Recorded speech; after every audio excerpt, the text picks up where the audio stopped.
નમસ્કાર વિદ્યાર્થીઓ, આપ સર્વનું સ્વાગત છે. અત્યાર સુધી આપણે ઇકોનોમિક્સની અંદર કેટલા ચેપ્ટર પૂર્ણ કર્યા? તો કે 1 થી 8 અને 11મું ચેપ્ટર પૂરું કર્યું. બરાબર. 11મા ચેપ્ટરમાં આપણે જે કંઈ ભણ્યા હતા એ બધી જ બાબતોને સાથે રાખીને આજે આપણે એક નવું ચેપ્ટર શરૂ કરીએ છીએ, જે ચેપ્ટરનું નામ છે વિદેશ વેપાર. તો કેટલામું ચેપ્ટર છે એ તમને ખ્યાલ છે? તમારી ટેક્સ્ટ બુક ઓપન કરો અને તમે જુઓ કે કેટલામું ચેપ્ટર છે. તો કે ચેપ્ટર 9. શું નામ છે? વિદેશ વેપાર.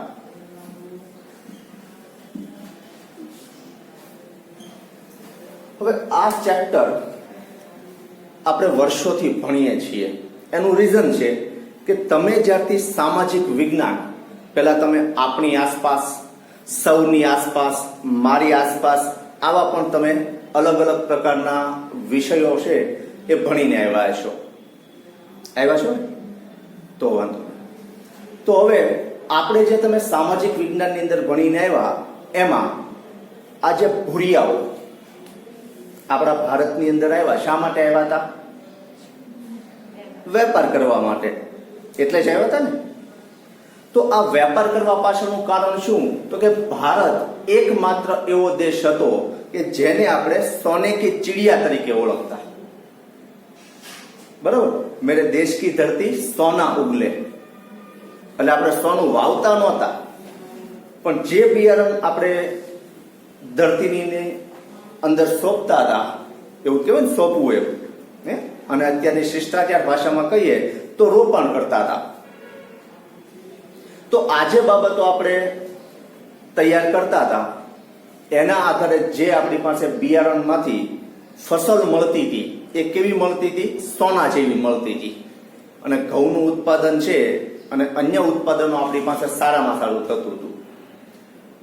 તો ફરી એકવાર બોલું છું કે ભારત એકમાત્ર એવો દેશ છે કે જે દેશ ખેતી પ્રધાન હોવા છતાં ઉદ્યોગ ક્ષેત્રની પણ 70% જેટલી વસ્તુઓ નિકાસ કરે છે. આપણા માટે ગૌરવની વાત કહેવાય કે ભાઈ ખેતી પ્રધાન દેશ તો છે જ તે. અને ફરી એકવાર કે ભૂરિયા શા માટે આવ્યા હતા? તો કે વેપાર કરવા માટે. કારણ કે આપણી પાસેથી રેશમનું કાપડ, મલમલ, તજ તેજાના મસાલા, આ બધું આપણે વિદેશમાં મોકલતા હતા. અને એને લીધે આપણો વિદેશ વેપાર જાહો જલાલી ભર્યો હતો. પછી કોન્સ્ટેન્ટિનોપલનું પતન થયું. એ ભૂરિયાઓ આપણા દેશમાં આવવા માટે વલખા મારતા હતા. એનું કારણ શું? તો કે આપણા જે ગરમ મસાલા છે એમને ત્યાં ફાવટ આવી ગઈ હતી, ઠંડા પ્રદેશો હતા એટલે.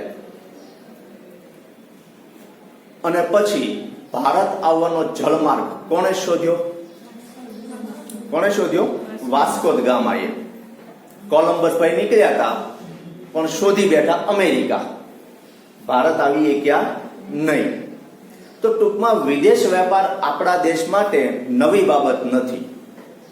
અને એમાં પણ તમે વિચાર્યું છે ક્યારે કે ભારતીય લોકો, ખાસ કરીને આપણે બધા, ભારતીય વસ્તુને પસંદ જ નથી કરતા. એનું રીઝન શું? તો કે આપણે પશ્ચિમી સંસ્કૃતિ તરફ આગળ વધી રહ્યા છીએ. આમાંથી કેટલાના ઘરે દાંત સાફ કરવા માટે કોલસાનો ઉપયોગ થાય છે? કોઈના ઘરે નહીં. કેટલા લોકો ઘરે બ્રશ તરીકે મીઠાનો ઉપયોગ કરે છે? કોઈ. કારણ કે આપણે તો કોલગેટની દુનિયામાં જન્મ લીધો છે. કોની દુનિયામાં લીધો છે? કોલગેટ. એટલે આ બધી બાબતોને આધારે આપણે વિદેશી વસ્તુ પર સૌથી વધારે ડિપેન્ડ છીએ. અને એ સિવાય પણ કે સરકાર ગમે એટલા વલખા મારે કે ભાઈ ચાઇનાની વસ્તુ બંધ કરી ગયો, તો ફોન લાવવા ક્યાંથી? ભારતમાં ઉત્પાદન થાય છે.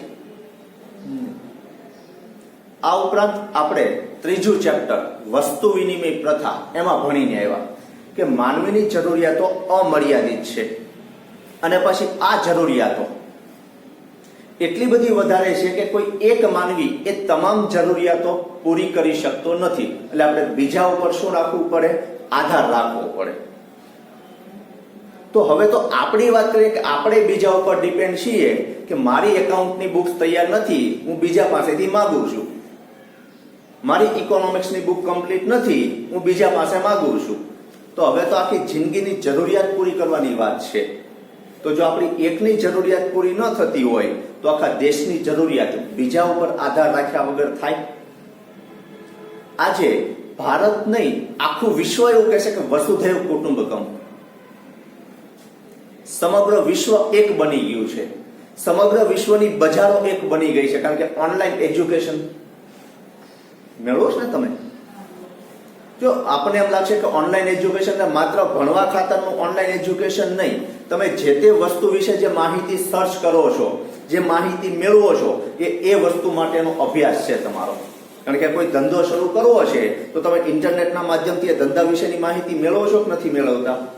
તો એ પણ તમે ધંધા માટેનો અભ્યાસ કરો છો. એટલે ઓનલાઈન એજ્યુકેશન એ માત્ર ક્લાસરૂમ અથવા તો 11-12 ભણવું એ જ નથી.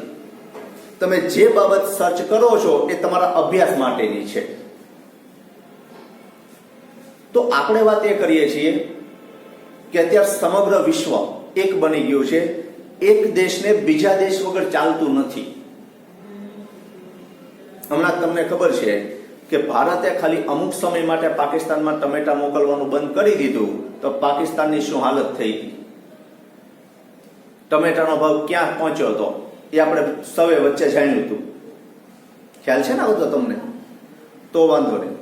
એટલે આ બધી બાબતોને આધારે એમ કહી શકાય કે ગમે એવા દુશ્મન દેશો હોય ને તો એકબીજાને વેપાર વગર ચાલતું નથી. ઇવન તમે જ વિચારો, તમારા ઘરમાં જે ટીવી છે એ ટીવી શું ભારતમાં ઉત્પાદન થયેલું છે? નહીં. અને ભારતમાં ઉત્પાદન થાય તોય ઘણીવાર આપણને એવું લાગે કે આપણને એ પોસાશે. કારણ કે દેશમાં ઉત્પન્ન થતી વસ્તુની કિંમત હંમેશા કેવી હોય છે? વધારે હોય છે. આપણી વાડીમાં ચાલતું ટ્રેક્ટર એ શું ભારતે શોધ કરી છે?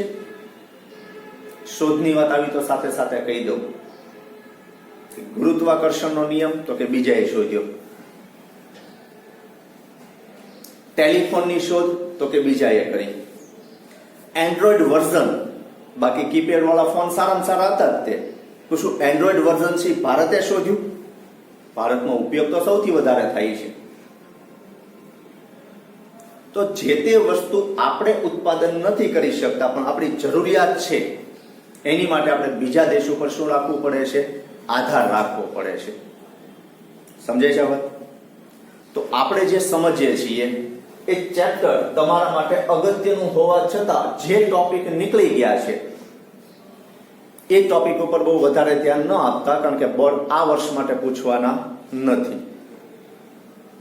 તો પ્રસ્તાવના જોઈએ કે આપણા દેશની તેમજ દરેક દેશની ભૌગોલિક હદ નિર્ધારિત હોય છે.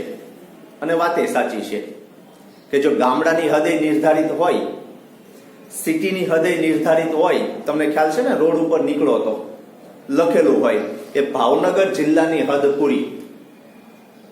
આવું વાંચ્યું છે હાઈવે ઉપર? આ ઉપરાંત સિટીમાં આપણે 4 ડિવિઝન છે. A division, B division, C division અને ડી ડિવિઝન. પોલીસ સ્ટેશનની વાત કરું છું. તો આ 4 પોલીસ સ્ટેશનો પણ પોતાની હદ નક્કી કરેલી છે કે જો આ વિસ્તારની અંદર એક્સિડન્ટ થાય, મારામારી થાય તો આ ડિવિઝને જવાનું. અને એના એવા તો બોર્ડ મારેલા હોય છે કે અહીંયાથી આગળ આ ડિવિઝનની હદ શરૂ, અહીંયા આ ડિવિઝનની હદ પૂરી. તો આ તો દેશની સરહદ છે. નક્કી તો કરવું પડે ને કે ક્યાં સુધી આપણો દેશ છે. આ અખંડ હિન્દુસ્તાન નથી, આ મોડર્ન ઇન્ડિયા છે.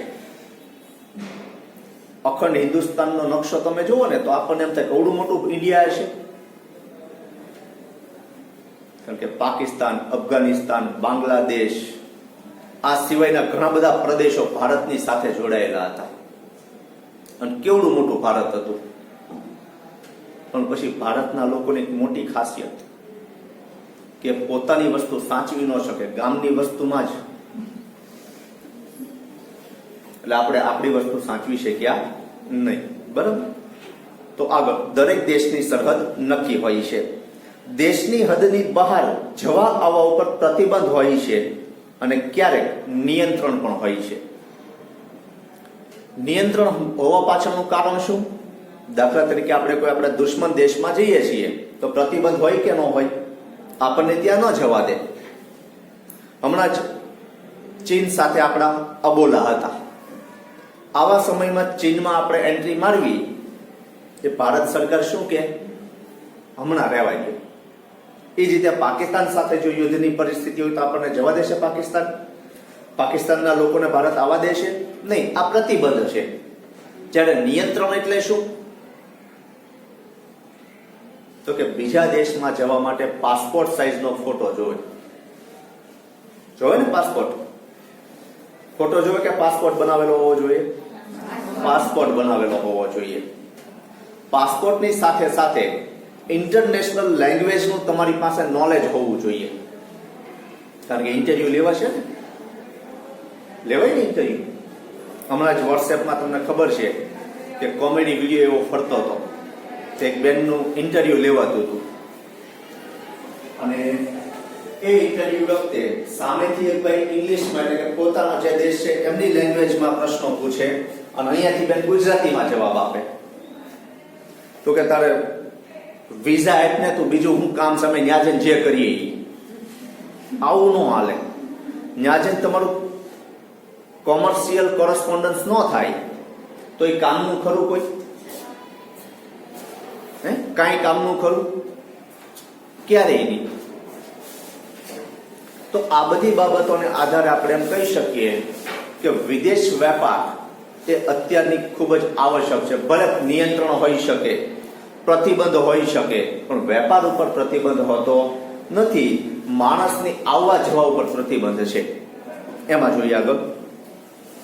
તો પછી આપણે વિચાર્યું છે કે આપણા ઘરોમાં કોરિયાનું રેફ્રિજરેટર, તમને ખ્યાલ છે ને સેમસંગના ફોન પણ સાઉથ કોરિયા જ બનાવે છે. દક્ષિણ કોરિયા જેને આપણે કહીએ છીએ. તો મોબાઈલની અંદર સારી ટેકનોલોજી પણ કોણ આપે છે આપણને? કોણ આપે છે? કોરિયા. બરાબર. તો રેફ્રિજરેટર સારામાં સારું કયો દેશ બનાવે છે? તો આની ઉપરથી એમ કહી શકાય કે કદાચ ઉત્પત્તિ પણ કોરિયામાં થઈ હોય પછી આખા વિશ્વમાં ગઈ હોય એવું? હા કે ના? ઓકે. એની પછી કીધું છે કે જાપાનનું ટીવી. કેટલાના ઘરે ટીવી નથી? બસ, વેરી ગુડ. ન હોય એ સારી વાત છે, પણ હોય અને કનેક્શન ન હોય ને એ વધારે સારી વાત છે.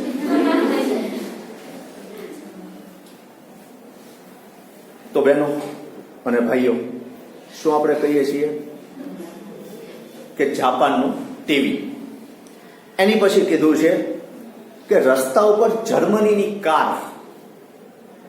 કેવી મજા આવે નહીં આટા મારવાની?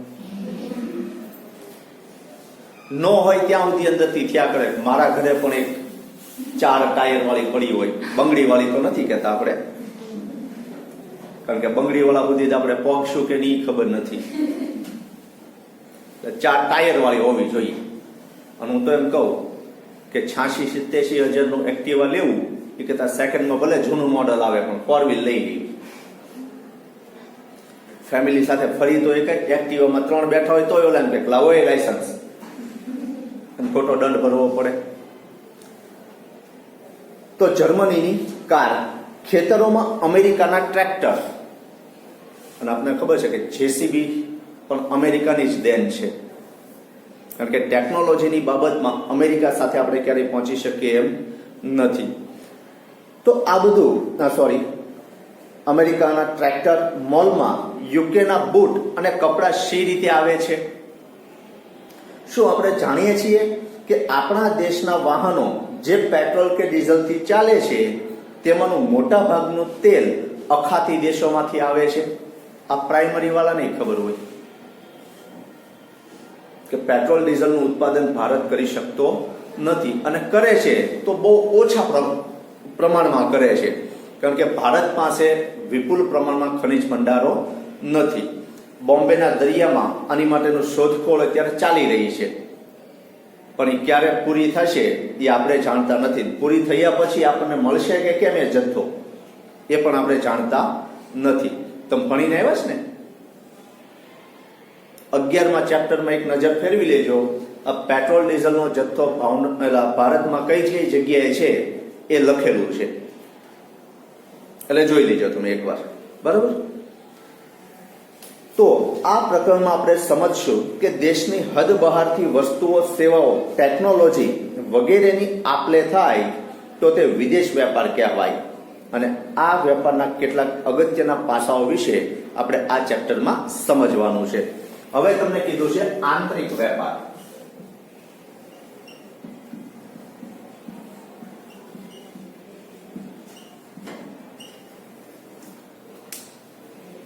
તો તમે આંતરિક વેપાર વિશે ભણીને આવો એ પહેલા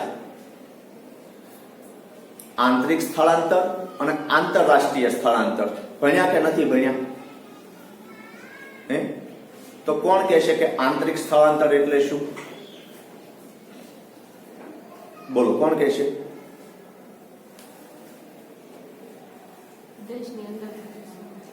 ગુડ. કે દેશની સરહદની અંદર થતું સ્થળાંતર, દેશની સીમાની અંદર થતું સ્થળાંતર, જેને આપણે શું કહીએ છીએ?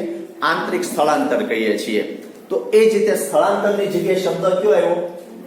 વેપાર. તો દેશની સરહદની અંદર થતો વેપાર, જેને આપણે શું કહીએ છીએ? આંતરિક વેપાર તરીકે ઓળખીએ છીએ.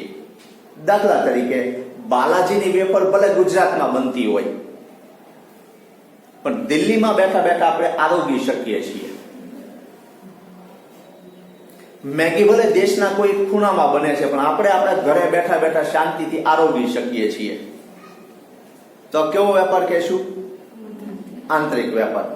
એ જ રીતે ડોમિનોઝ પિઝા, યુએસ એટલે કે અંકલ સેમના પિઝા, ઘણી બધી બાબતો છે, પણ આપણે ખાવા સાથે વધારે લગાવ રહે, કારણ કે ભાવનગર છે એ ખાવા માટે જ મને એમ છે જન્મ લીધો છે. કેટલા બધા ઢાબા, નાસ્તાની એક પણ લારીમાં વેઇટિંગ ન હોય એવું ન બને. અને એમાંય ગોલગપ્પાની લારી હોય તો બરાબર. તો આને શું કહેશું આપણે? આંતરિક વેપાર. સારું. તો ખબર પડી કે આંતરિક વેપાર એટલે શું? કે દેશની સરહદની અંદર થતો વેપાર એટલે આંતરિક વેપાર. હવે કીધું છે આંતરરાષ્ટ્રીય વેપાર.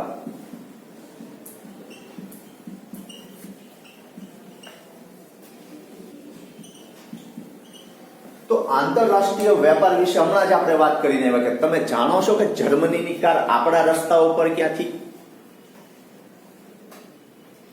કોરિયાનું રેફ્રિજરેટર આપણા ઘરમાં ક્યાંથી?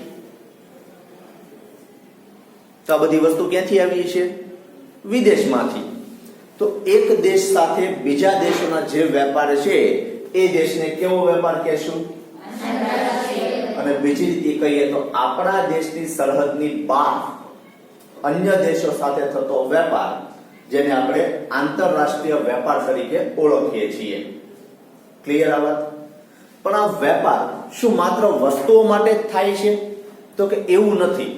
વસ્તુઓ અને સેવાઓ માટે તો થાય જ છે, પણ સાથે સાથે ટેકનોલોજી માટે પણ વેપાર થાય છે. કારણ કે ભારતમાં 5G technology on the way છે. સમજાય ને? ઓન ધ વે એટલે શું?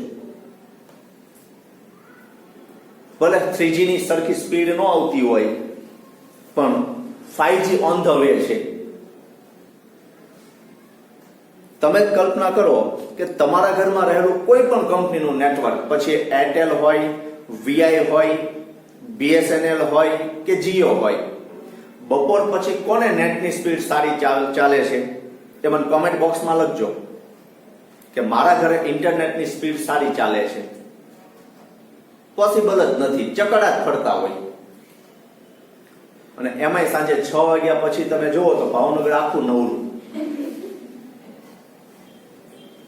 એટલે ભલે તમે આખા દિવસ 2GB માંથી 50% વપરાશ ન કર્યો હોય, પણ ઇન્ટરનેટ ચાલે નહીં. પણ છતાં 5G ટેકનોલોજી આવે છે.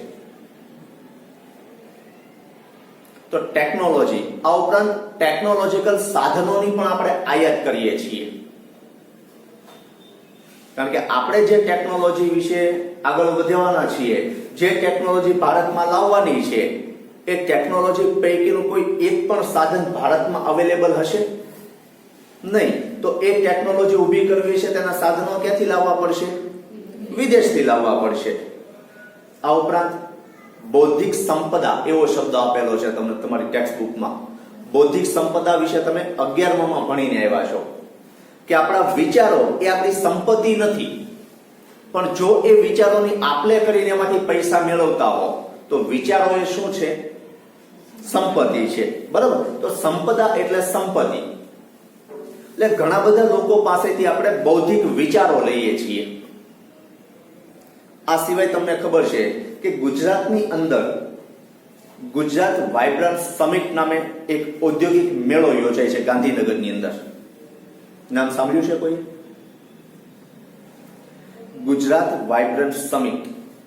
આપણા વર્તમાન વડાપ્રધાન શ્રીએ આ યોજના શરૂ કરી હતી કે જેમાં દેશ વિદેશના ઉદ્યોગપતિઓ સાથે ભેગા થાય, જેમાંથી એકબીજા દેશો સાથે મળીને જે ઉદ્યોગપતિઓ છે એ પોતાના દેશના સારા વિચારો આપણા દેશમાં લાવે, આપણા દેશના સારા વિચારો એના દેશમાં લઈ જાય અને નવા નવા એજ્યુકેશન અને નવા નવા ઔદ્યોગિક આઈડિયાઝ જે છે એ આપણને આપે.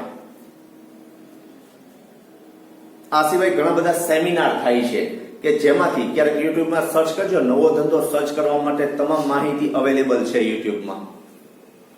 બધી જ ડિટેલ તમને મળશે કે આ ધંધો શરૂ કરવા માટે કેટલાનું મશીન આવશે, કેટલી જગ્યાની જરૂર પડશે, કેવી રીતે વેચશો, આ તમામ બાબતો તમે જે ધંધા તમારે શરૂ કરવો છે એની માહિતી મળશે. તો આવી રીતે દરેક બાબતો આપણને ઇન્ટરનેટના માધ્યમથી મળે છે. તો બૌદ્ધિક સંપદાની વાત કરીએ છીએ તો આ બધી જ બાબતોની આપણે આપલે કરીએ છીએ અને એના બદલામાં આપણે વેપાર કરીએ છીએ એવું કહી શકાય. તો સમજાણી આ બાબતો.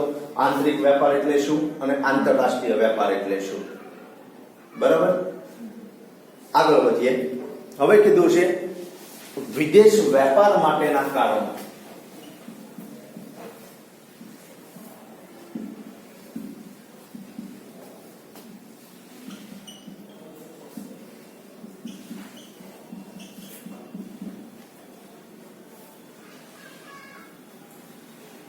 તો બેનો વિદેશ વેપાર માટેના કારણો તમને 4 આપેલા છે અને 4 કારણો તમારે યાદ રાખવાના છે. ક્યારેક 2 માર્કમાં એક કારણ પૂછી નાખે છે અને જો તમારા ભાગ્ય એટલા બધા સારા હોય તો 5 માર્કમાં પણ આ મુદ્દો પૂછી શકાય છે. બરાબર? તો સૌથી પહેલું કીધું છે કે ઉત્પાદનના સાધનોમાં તફાવત.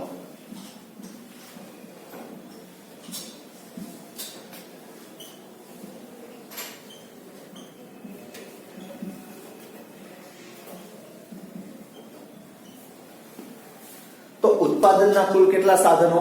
4. જમીન, મૂડી, શ્રમ, નિયોજન. બરાબર? આ 4 સાધનો છે એ સાધનોમાં તફાવત જોવા મળે. દાખલા તરીકે આપણે એમ કહીએ કે આપણા દેશના નિયોજકો જે વિચારે ને તે વિકસિત દેશોના નિયોજકો ઓલરેડી કરી ચૂક્યા હોય છે. તો જે આપણા દેશમાં 5G ટેકનોલોજી વિશે વિચારીએ છીએ ત્યારે વિદેશમાં 5G ટેકનોલોજી શરૂ થઈ ગઈ. સમજાય છે મારી વાત?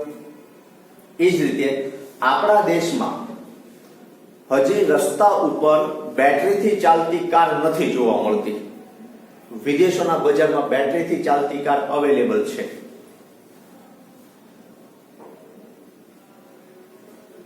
તો નિયોજન શક્તિમાં તફાવત જોવા મળ્યો કે ન મળ્યો? તો જેની પાસે નવા વિચારો છે, જે નિયોજક પોતે કંઈક નવું કરવા માંગે છે, આપણા દેશમાં એ નિયોજક એ પ્રકારનો બિઝનેસ નથી શરૂ કરી શકતો, તો વિદેશમાં જઈને સ્થાયી થશે કે નહીં થાય? થશે. ગૂગલના CEO મૂળ ક્યાંના? ઇન્ડિયન છે, ચેન્નઈમાં રહેતા હતા. સુંદર પિચાઈ નામ છે, તમને ખ્યાલ હશે. મને બહુ પાકી ખબર નથી ને આપણે આંકડા તરફ ગયા નથી, પણ યુટ્યુબમાં એક વખત સુંદર આમ તો દેશના ટોપ 10 શ્રીમંત વ્યક્તિઓ હોવા છતાં સિમ્પલ જીવન જીવતા હોય એના વિશેની વાત હતી યુટ્યુબમાં, અને એમાં સુંદર પિચાઈનું નામ હતું. કારણ કે મૂળ તો ઇન્ડિયન ને. એ વ્યક્તિ રોજના 5 કરોડ રૂપિયા કરતા વધારે કમાઈશ એવું યુટ્યુબમાં કીધું હતું. અને છતાં એનું જીવન જુઓ તમે, એકદમ સિમ્પલ. રતન ટાટા, એનું જીવન તમે જુઓ. વિપ્રોના ચેરમેન અજીજ પ્રેમજી, નામ સાંભળ્યું છે, એમનું જીવન તમે જુઓ. આપણા ભૂતપૂર્વ રાષ્ટ્રપતિ અને આપણા સૌના લોકલાડી લેવા વૈજ્ઞાનિક ડોક્ટર એપીજે અબ્દુલ કલામ, રાષ્ટ્રપતિ હોવા છતાં એક બેગ લઈને ગયા હતા, એ જ બેગ લઈને પાછા આવ્યા. કેવું સિમ્પલ જીવન જીવતા હતા. અને નાસાએ તો કીધું જ હતું કે કલામ સાહેબ આવી જાઓ, અમે તમે માગશો એ પગાર આપશું. તો નિયોજક કહેવાય કે ન કહેવાય? એને શેમાં ઇનોવેશન કર્યું? મિસાઇલ બનાવવામાં. કારણ કે આપણે અબ્દુલ કલામને શું ક્યાં નામે ઓળખતા હતા? મિસાઇલ મેન તરીકે ઓળખતા હતા. બરોબર. આજના છાપામાં જ છે કે અમેરિકાએ એટલે કે નાસાએ એક એન્જિન બંધ પડવાને લીધે પ્રોજેક્ટ બંધ કરી દીધો. બાકી રોકેટ લોન્ચ કરવાનું હતું એમને, પણ એન્જિન વહેલું બંધ થઈ ગયું. તો જે કઈ ખામી એવી ખબર નથી આપણને, કારણ કે ડીપમાં વાંચ્યું નહોતું. તો વાત આપણે એ કરીએ છીએ કે નિયોજકમાં તફાવત જોવા મળે કે નથી મળતો. એ જ રીતે શ્રમિકોમાં, વિકસિત દેશોમાં એજ્યુકેટેડ શ્રમિકો હોય છે, જ્યારે ભારતમાં મજૂરી કામ કરતા વધારે જોવા મળે. કારણ કે આપણે એજ્યુકેશનનું પ્રમાણ કેવું? ઓછું. અને એજ્યુકેશન છે તો એ કેવું? ટેકનોલોજી વગરનું.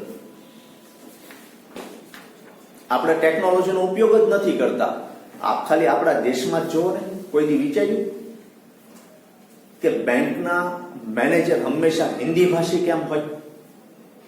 રેલવેની અંદર મોટા ભાગે હિન્દી લોકો કેમ કામ કરતા હોય? આપણે ગરબા પાછળ મહેનત કરીએ છીએ.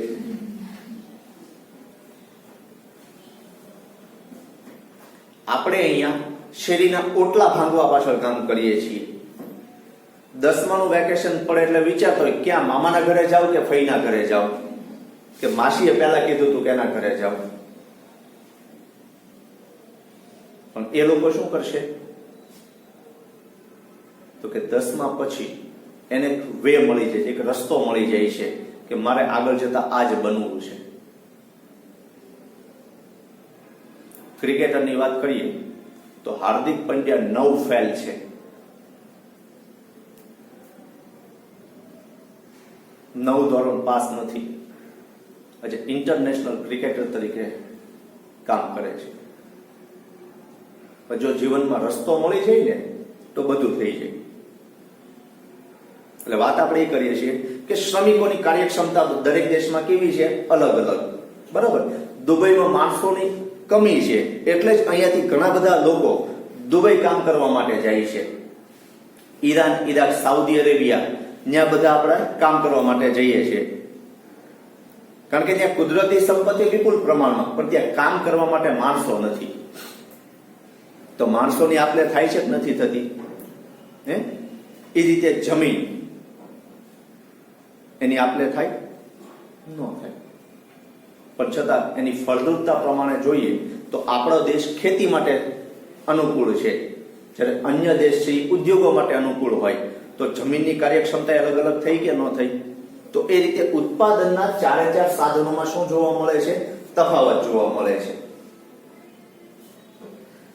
અને જે દેશમાં જે તફાવત વધુ એ બહારથી લાવીને આપણે પૂરો કરીએ છીએ.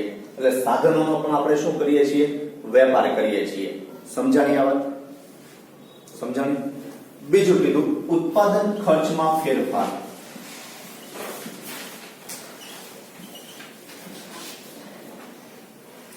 તો ઘણી બધી વસ્તુ એવી છે કે જે આપણા દેશમાં ઉત્પાદન કરવાને બદલે વિદેશમાંથી મંગાવીએ છીએ. દાખલા તરીકે મોબાઈલ ફોન. તો આપણા દેશમાં કેમ આપણે ઉત્પાદન નથી કરી શકતા? કરી શકીએ, પણ એ માટે ઉત્પાદન કરવા માટેનો ખર્ચ વધી જાય. કારણ કે પહેલા તો પ્લાન્ટ સ્થાપવા માટે જમીન મોંઘી લીધી હોય, પછી એની માટેના યંત્રો વિદેશથી મંગાવ્યા હોય, બરાબર. અને પછી આપણે જે ઉત્પાદન કરીએ છીએ, કારણ કે કોઈ પણ ધંધો શરૂઆતમાં મોંઘો હોય.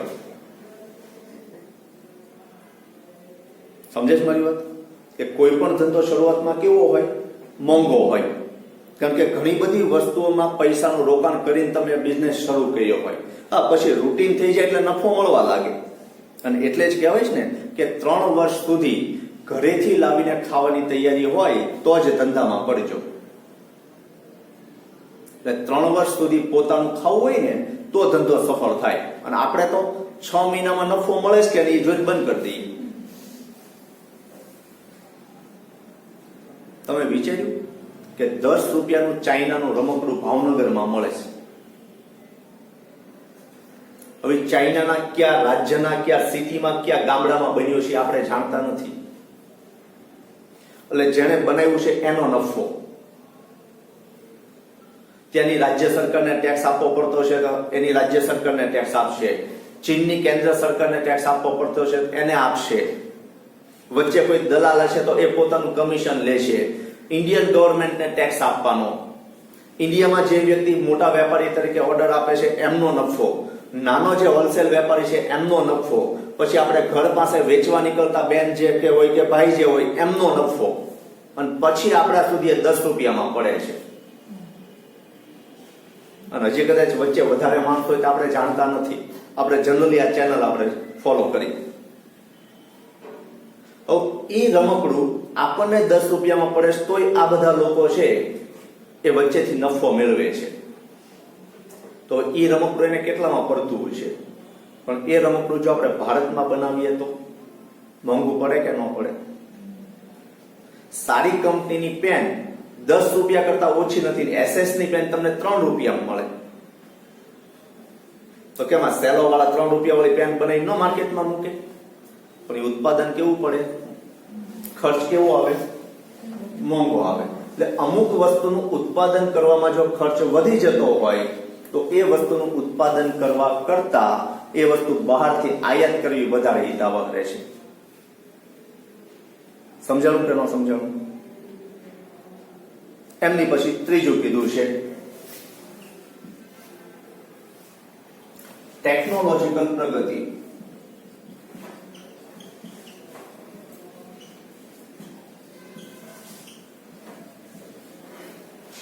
ઘણા બધા દેશો એવા છે કે જે ટેકનોલોજીકલ પ્રગતિ સાધવા ઈચ્છે. ટેકનોલોજી ક્યારેય આવી શકે એમ નથી, અથવા તો એ લોકોએ ટેકનોલોજી બનાવી શકે એમ જ નથી. તમને ખ્યાલ હશે કે આજે ઘણા બધા દેશો પોતાના દેશના રોકેટને અંતરિક્ષમાં મૂકવા માટે ભારત ઉપર ડિપેન્ડ છે. કલામ સાહેબની મદદથી આપણે કેટલા બધા એવા રોકેટ લોન્ચ કર્યા છે કે જે બહુ સસ્તા, વિદેશ કરતા સસ્તા દરે. મંગળયાન વિશે તમે વાંચ્યું હશે, ચંદ્રયાન વિશે તમે વાંચ્યું હશે, બરાબર. નાસા કરતા બહુ ઓછા ખર્ચે આપણે એને ચંદ્ર સુધી પહોંચાડી શક્યા. તમને ખ્યાલ છે ને આપણે ચંદ્ર સુધી પહોંચ્યા છીએ? તો વાંધો નહીં. એટલે આવા ઘણા બધા દેશો છે કે પોતે જો આ રીતે ગ્રહ છોડવા હોય, કૃત્રિમ ઉપગ્રહ છોડવા હોય કે આવી રોકેટ કે મિસાઇલ છોડવી હોય તો એને ભારત ઉપર ડિપેન્ડ રહેવું પડે છે. કારણ કે એમના દેશમાં એવી ટેકનોલોજી એ મેળવી શકતા નથી. એ જ રીતે આપણે હમણાં જે 5G ની વાત કરી, તો શું 5G માટેનું યોગ્ય વાતાવરણ આપણા દેશમાં છે? ક્યાંથી લાવવું પડશે? વિદેશમાંથી. આપણે કાર બનાવી શકે? આ તો જર્મનીથી ત્યાંથી ટેકનોલોજી આવી. હીરો એકલો હોત તો સફળ હોત જ નહીં. હીરો સાથે હોન્ડા જોડવાનું એટલે આપણા દેશમાં સફળ થયા. તો આવી ઘણી બધી બાબતો છે કે જે દેશ પાસે ટેકનોલોજી નથી એ દેશે જો ટેકનોલોજીકલ પ્રગતિ કરવી હોય તો એમની માટે એને બીજા દેશ ઉપર આધાર રાખવો પડે કે ન રાખવો પડે? ટેકનોલોજીનો વેપાર કરવો પડે કે ન કરવો પડે? તો આ રીતે ટેકનોલોજીકલ પ્રગતિ, બરાબર. અને ચોથું કીધું છે કે શ્રમ વિભાજન.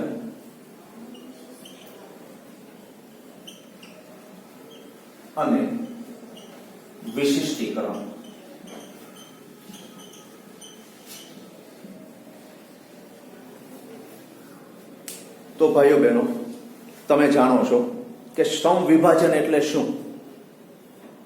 તો કે જે કામ કરવાનું છે એ અલગ અલગ લોકો વચ્ચે જો વહેંચવામાં આવે ને તો કામ ઝડપી થાય. આપણા ઘરમાં આપણે જોયું હશે કે મમ્મી સવારથી લઈને બપોર સુધી જો એક જ કામ કરતી હોય ને તો કોઈ દિવસ 12:30 1 વાગ્યા સુધીમાં રસોઈ બની જ ન શકે. એનું કારણ શું? તો કે સવારે જાગે ત્યારથી આપણે સવારના નાસ્તાની તૈયારી કરતી હોય મમ્મી. એ પતે એટલે વાસણ ટકવાનું હોય, એ પતે એટલે કચરા પોતા હોય, એ પતે એટલે કપડાં ધોવાના હોય, ઘણા બધા કામ હોય, બરાબર. પણ જો આપણા ઘરમાં એક કામ વહેંચી લઈએ તો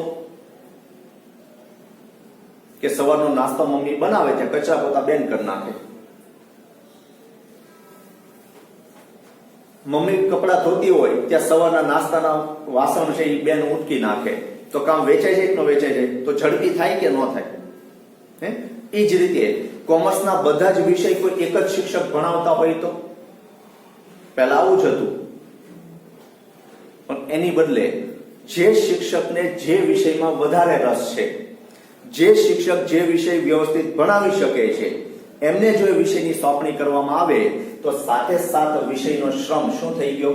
વિભાજિત થઈ ગયો. અને જે શ્રમ વિભાજિત થયો એટલે એને એક જ પ્રકારનું કામ કરવાનું હોવાથી એ કામમાં શું મેળવશે? વિશિષ્ટીકરણ. એની જે શ્રેષ્ઠ આવડત છે એનો લાભ આપણે મેળવી શકશું. સમજે છે આ વાત? અને અમારું બધાનું અંગ્રેજી કાચું રહેવાનું કારણ કે અમારી પાસે જે તે સમયે શિક્ષકોની તાણ હતી. શ્રમ વિભાજન અમારા સમયમાં નહોતું. જે ક્લાસ ટીચર હોય એ જ બધા સબ્જેક્ટ અમને ભણાવતા. અને અમારા સમયમાં અંગ્રેજીનું એટલું બધું સારું એમ કહેવાય ને કે નોલેજ નહોતું. તો આવી રીતે આ 4 બાબતો માટે વિદેશ વેપારની જરૂર પડે છે. ક્લિયર આ વાત? તો આજના વિડીયો લેક્ચરની અંદર આપણે એટલું રાખીએ છીએ. હવે જ્યારે મળશું ત્યારે પાછા નવા એક ટોપિક સાથે મળશું. ત્યાં સુધી આભાર.